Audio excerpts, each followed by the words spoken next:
som veľmi rád, že už druhý rok môžeme spolu organizovať so spoločnosťou Deutschmann parkour v Sečovciach. Ľudia môžu prísť so svojimi deťmi, pozrieť koníky, preteky, zábavu, ktorú tu majú pripravené. Deutschmann robí veľa akcií pre komunitu, pre ľudí okolo nás, keďže tu žijeme v okolí. Je to preto, aby ľudia, ktorí dnes v tej počítačovej dobe strávia toľko veľa času pri počítačoch, pri televízii, deti sú málo vonku, aby jednoducho trošku zmenili tú aktivitu a prišli von na čerstvý vzduch, trošku sa zabavili a možno sa aj niečo dozvedeli viac o koníkoch.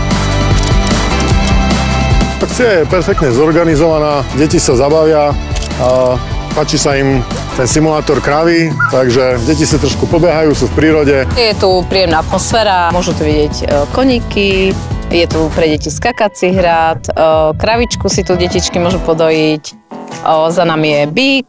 Mne sa páčil bík, páčila sa mi kravička.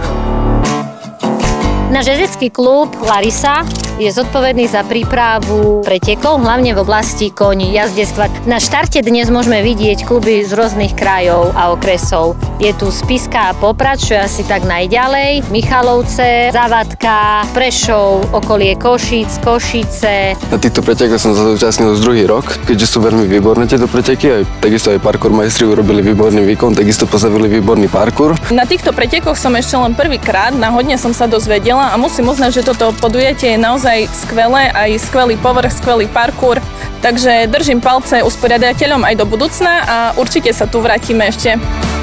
Na to, aby sa mohli zrealizovať tieto preteky, je potrebné veľmi veľa vecí, veľa povolení. No a samozrejme potrebujeme aj povolenie toho najdôležitejšieho, to je primátor mesta Sečovce, ktorý nám vyšiel v ústrety, aby sa takáto akcia pre občanov jeho mesta vlastne zorganizovala a sme mu za to veľmi vďační. Dúfam, že táto tradícia bude fungovať naďalej aj po budúce roky.